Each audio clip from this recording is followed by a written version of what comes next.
Hi, I'm Scott McLeod, and I'm going to talk about the information technology revolution and social transformations in this video. So far, we've looked at history, geography, and actors, as well as at the social history of the beginnings of the internet and the information technology revolution. And the reason why these are important and why information technology is so important is because a new kind of society has already emerged.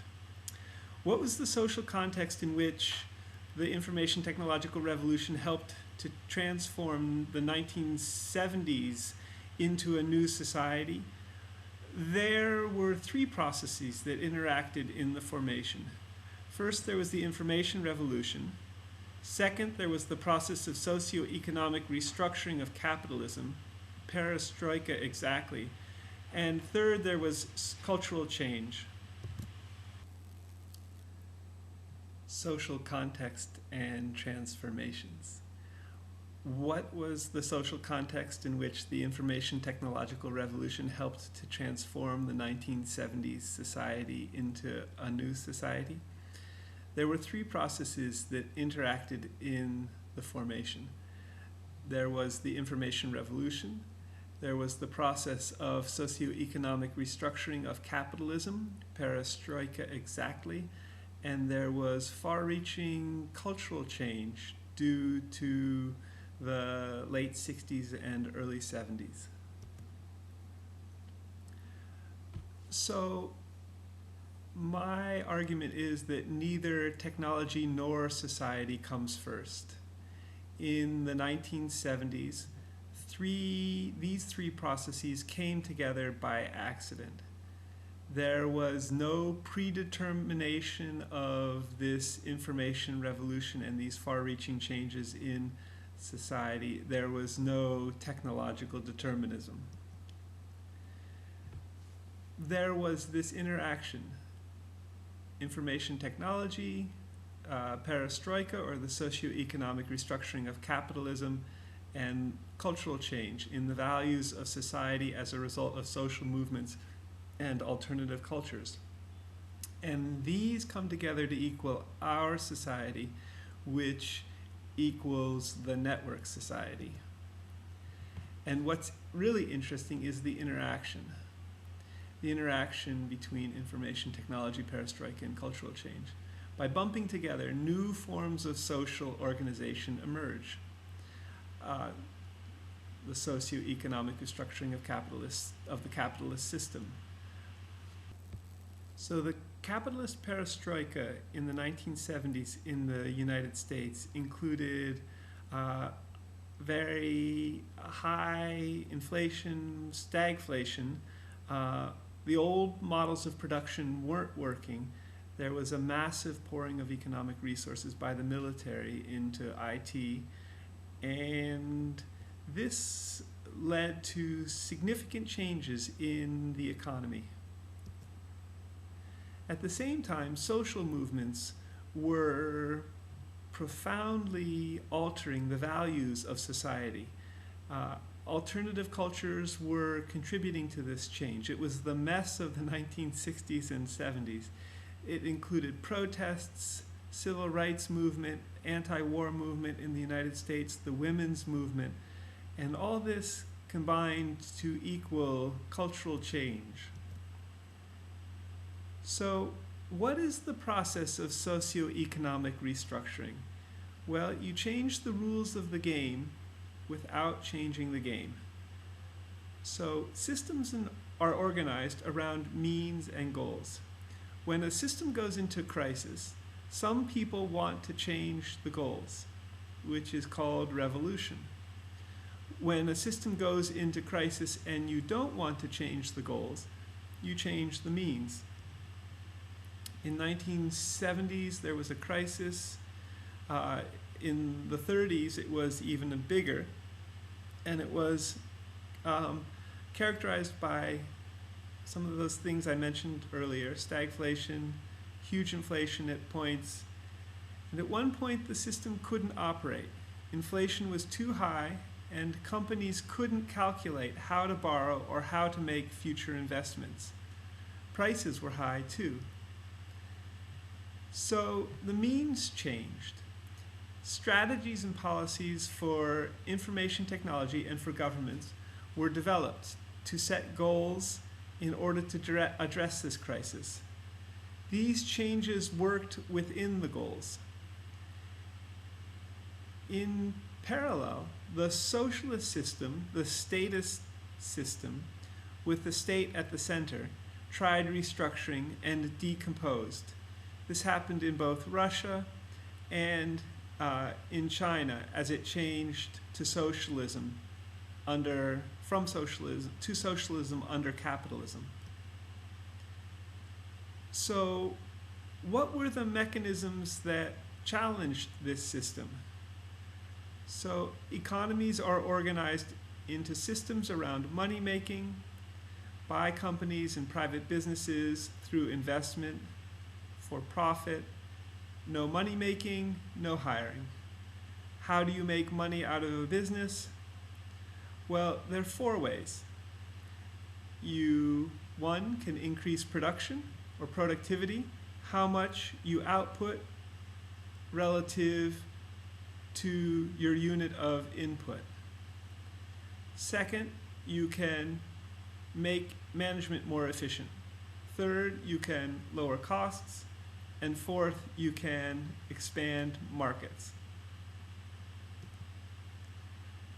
To increase productivity is how much output you generate per unit of input.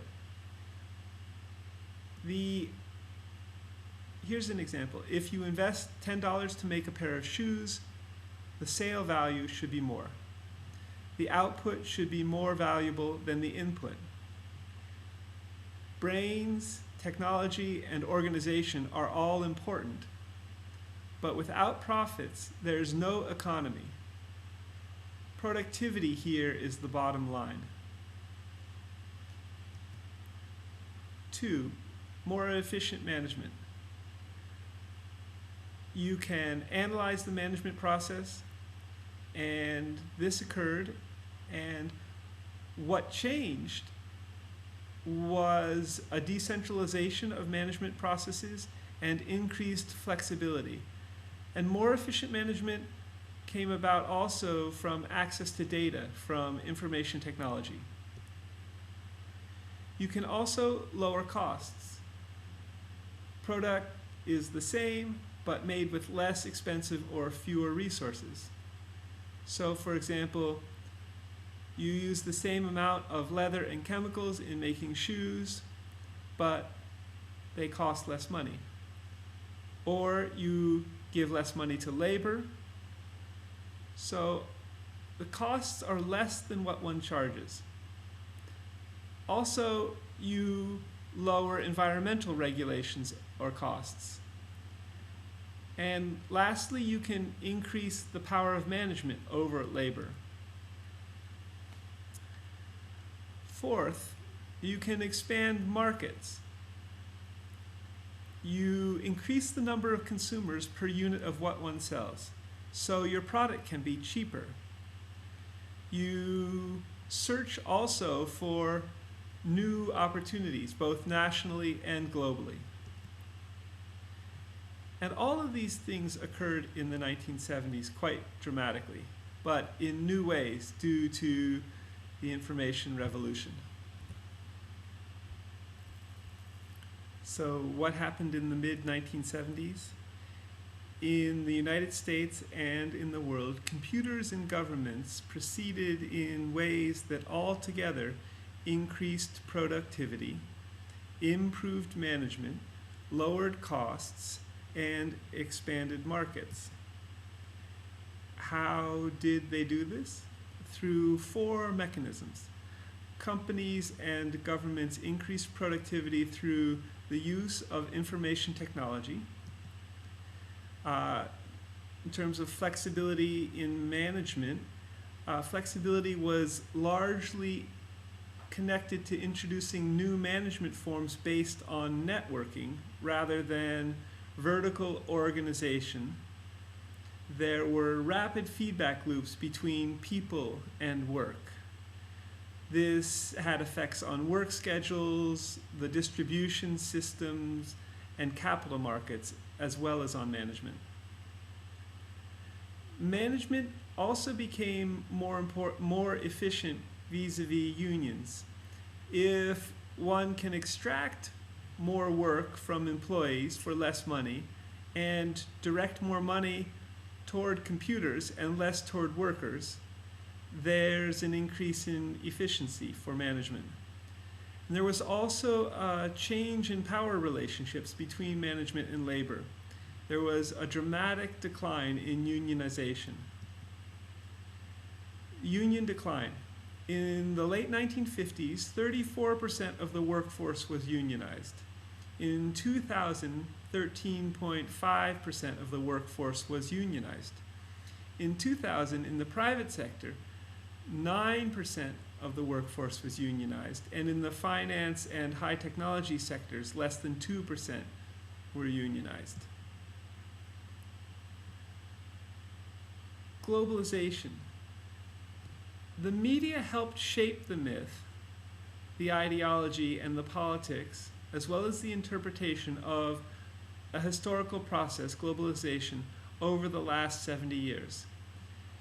And this included the idea that money could circulate in global markets around the world. And it changed views on the assembly line, for example. Companies could now invest in favorable markets. It was possible to sell everywhere, but it was an unequal process. For example, high technology sells in India, but Indian textiles don't sell as well in the United States. So, in globalization, markets expanded dramatically, lowered the cost of production. Globalization lowered the cost of production relative to price, and globalization also led to an ongoing search for the most favorable conditions. So information technology here is critical for networking, for globalization. These two key areas wouldn't exist without information technology. You need fast computing and telecommunications from all stops or points to all stops or points for globalization and networking to be efficient. So air systems were also a very important part of this development of a new economy of globalization. Without advanced information systems, you couldn't have a dense network of air transport on which the global economy is based. Air transport, dependent on information technology, includes cargo shipping, containers, passengers, and there's little room for miscalculations in these very complex systems. It's a very complicated global network based on very precise systems. Cultural change included new ideas, new forms of civil life. Many of the things taken for granted today would have caused tremendous problems 40 years ago. You could say that cultural change started in Berkeley in 1964 with the free speech movement, and in Paris in 1968, May 1968. And it happened everywhere, in all Western capitals. What happened in the 60s? Diverse protests, freedom of the person vis-a-vis the system. It was sometimes selfish. There was the idea that nobody is going to give me orders. But this cultural change blew up the entire system of authority on which all societies are based.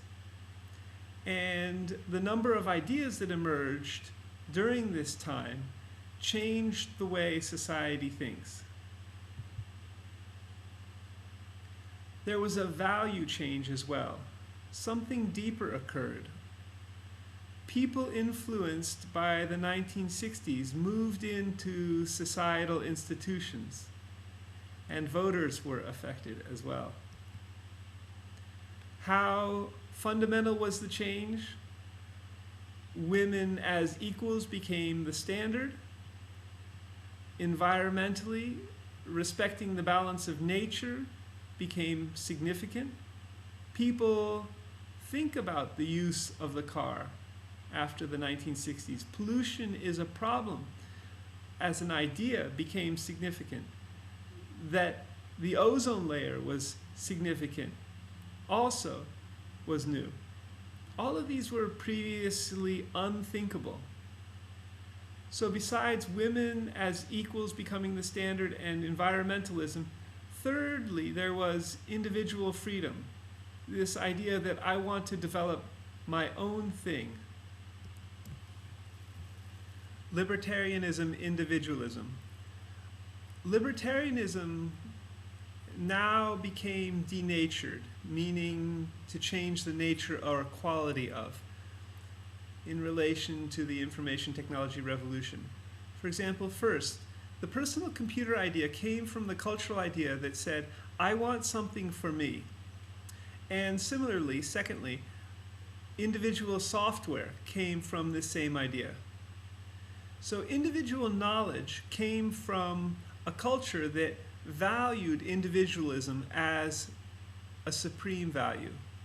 And this change in the nature of libertarianism, individualism, in a way happened in 3 to 4 years, 1968 to 1972.